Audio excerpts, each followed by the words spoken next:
It could have been so much worse though. It could have been so much worse. It's okay, we're not panicking. The ancestors are definitely here. Hey, what's up everybody? It's your girl Merle, and today we're gonna be trying a recipe from a renowned chef that many of you probably already know. His name is Jamie Oliver. He's got an accent. I don't think that's the accent though. He's super cool. Aria actually brought this one to my attention. It's his vegan shepherd's pie. Now I am so excited. You have no idea how excited I am. I mean, I'm always excited when like famous chefs that aren't vegan, like, which is most of them, do vegan versions of things or vegan, you know, they bring attention to veganism. This I'm specifically excited about because I love shepherd's pie. It's like my go-to holiday meal. If I'm going to like a Friendsgiving or going to Thanksgiving or any holiday celebration, I'm probably gonna make shepherd's pie. And I have my own recipe that I'm very proud of. So all I'm gonna say is, I'm gonna be a tough judge on this one. The way he makes it is totally different than the way I make it. But also he's like a, again, famous chef, and he did culinary school and has like decades of experience. So I'm sure it's gonna be great. Let's give it a shot. Let's see if it passes the test. Without further ado, let's get into this recipe.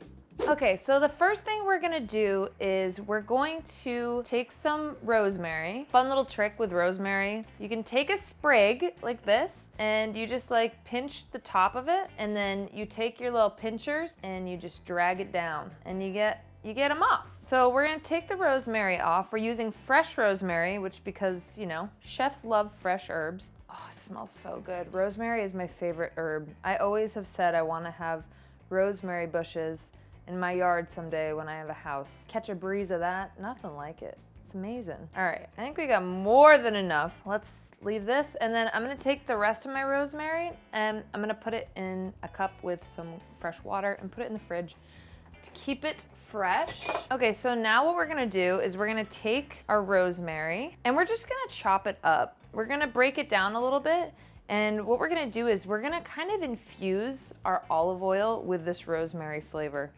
which is gonna be delicious. Another way you can do this is by putting rosemary or any herb you want in the oil. Just like let it sit in the oil. Just put some sprigs in there, fill it up to the top with your olive oil, and it'll infuse the flavor. And right now I have thyme in here. Time after time. I have thyme in here because we're gonna use some thyme infused oil at the end of this. So this will be a good time for you. This would be a good time for you to go ahead and soak your thyme in some olive oil. So by the time we get to the part where we're gonna need it, it'll be all set and infused. It's also a great way to use your herbs if you feel like, you know, you get some fresh herbs and they're about to go bad, just infuse them. Let's chop these up. You don't have to like be super aggressive with it. You just wanna break them down a bit. Ooh, it smells so good in here. Ooh, it smells so good. Now we're gonna take these and we're gonna bring them over to the stove. Now in the meantime, we're gonna take some garlic and we're just gonna slice them up. I'm gonna take the peel off. Slice your garlic up. I'm gonna use like two big ol' cloves of garlic. He didn't give exact measurements in the recipe, so I'm just going off what I'm seeing. Now we're gonna add that in, and then we're gonna go in with some mushrooms. Now, he did a really interesting thing. He said you can use like any mushrooms you want. I've just got some baby Bella mushrooms. He went in with his full-on paws and broke these up and put them in the pan. So I'm gonna try that, because hey, if I don't have to like slice them up, then I can just paw it, then let's do that. That's way more fun. Then we're gonna add some salt and pepper, a tablespoon of ground coriander, and then we're gonna toss in some celery, carrots, and onions. Now, here's what I do to avoid chopping them all up. You can just chop them, it's not a big deal, but sometimes I like to just pulse them in my food processor to get them nice and like diced up. Then we're gonna turn up the heat and let that kind of fry up for about 10-15 minutes. So that's all crisped up and shrunken up. Okay, we're getting to the part of this video where things are getting messy. Messy, you know, like the counter's messy, there's stuff everywhere. That's how you know we're in the thick of it. So I've let all of the mushrooms and the onions and the carrots and the celery fry up for about 15 minutes. They're getting nice and crisp. I might have overcrowded this pan a bit too much. Worst case scenario, I'll make 2 shepherd's pie. That's why it's hard when people, oh, that is good. That's why it's hard when recipes don't include the measurements, but anyway, now this is what I was excited to see. He says to add a full glass of red wine, and you know what? Like, it adds like an earthiness and a depth to the flavor that is so good. and your girl loves red wine. So a rule of thumb is use a wine that you'd actually drink. I'm drinking 19 Crimes. It's like 10 bucks and it's pretty solid. It's just a Cab Sauv. He might have recommended a Merlot or a Pinot Noir, but I think it's gonna be fine. The bottom line is don't go for a cheapy wine that you would really never drink yourself. All right, we're gonna pour that in. Now we're gonna add in the protein, and for protein, he uses lentils and chickpeas.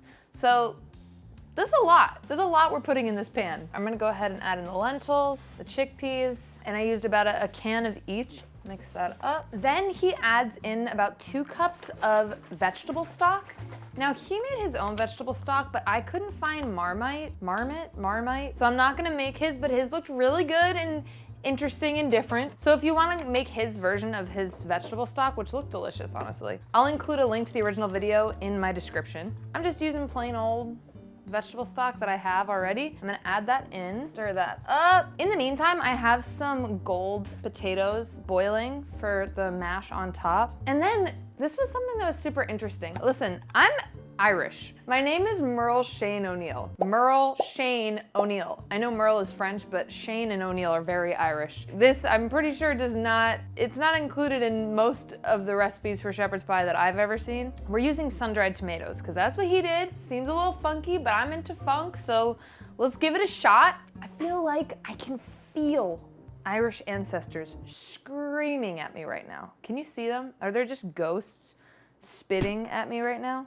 You know, I think it's really important that traditional dishes and cultural dishes be preserved and we understand where they come from and why they came about. But I do also think it's important to experiment and have fun and put your own twist on things if you want to, as long as you pay respect to the original recipe, you know? So he said 10 to 12 sun-dried tomatoes. Now I'm just gonna chop these up. And now we're gonna just transfer our sun-dried tomatoes over to our pan. We're gonna mash it all up so we kind of break up the chickpeas and the lentils, break them down a little bit. Ah! That was stupid. This pan was a gift and I was trying to see if it can go in the oven. It could have been so much worse though. It could have been so much worse. It's okay, we're not panicking. The ancestors are definitely here. It is not oven safe, that's why I'm glad I checked. Luckily, I have about 5,000 of these. Now what we're gonna do is we're gonna grab our boiled potatoes. This is so chaotic, it's unreal. We're gonna drain our potatoes, we're gonna mash them up, and we're gonna drizzle some olive oil, some salt, and some pepper. Jamie Oliver said he likes to use olive oil instead of butter in these mashed potatoes for the top, so I'm gonna do what he does because it's his recipe and that's the whole point. It's time for us to transfer our mixture here into our pot, and it's gonna be pretty liquidy, and that's okay. It's all gonna bake and absorb in the oven, so don't forget that. In retrospect, I maybe shouldn't have made so much, but you know what? If you're gonna go through the hullabaloo of making shepherd's pie, you may as well make a little extra. Our mashed potatoes. Now, you might be thinking I'm a fool for not taking the skins off, but these are Yukon Gold potatoes, so like, whatever. Whatever. They're easier to mash, they make a nice color, and I don't like peeling them. I like the skin, so what of it? And it doesn't need to be perfect, and it won't be perfect. Perfect is overrated in the kitchen. That's my mantra. And don't forget to drizzle that beautiful thyme-infused olive oil right over the top of your mashed potatoes. All right, and now it's time to bake. See you on the other side. All right, it's time to take it out of the oven. It looks really pretty. I'm so excited to eat this. Oh my God. Damn, this looks beautiful. Oh my gosh, and I get to eat it. It looks so nice. It's got little crisp pieces and then the edges are all kind of crisping up. Woo! All right, ready? Fancy shepherd's pie. It looks pretty beautiful. And I've got a whole second pie ready to bake. All right, let's get a nice big piece because I want a lot. I can smell the frickin' rosemary and the thyme and the wine. It looks so good. I'm so excited to try this. Now, don't forget, the Irish ancestors are here. They're here. They're with me.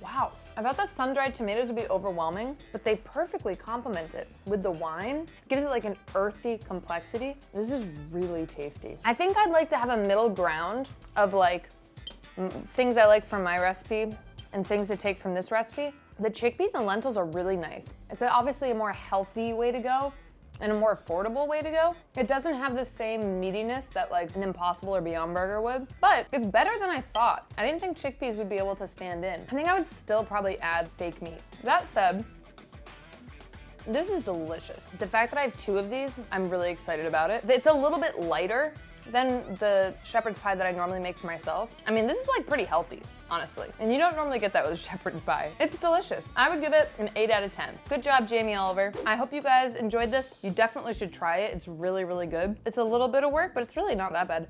It makes so much food. Like, I'm set. And anyway, let me know if you see any other vegan recipes you'd like me to try. I'll be seeing you next Tuesday. If you like this video, please go ahead and like and subscribe. And if you want to hang out between streams, I have a Discord, link in description, my TikTok, my Instagram, all that jazz. It's all down there. Oh my God, I'm gonna eat so much of this right now, it's absurd. I hope you're doing well. Sending you a hug from here. Ciao for now. Irish ancestors, please do not haunt me tonight, please.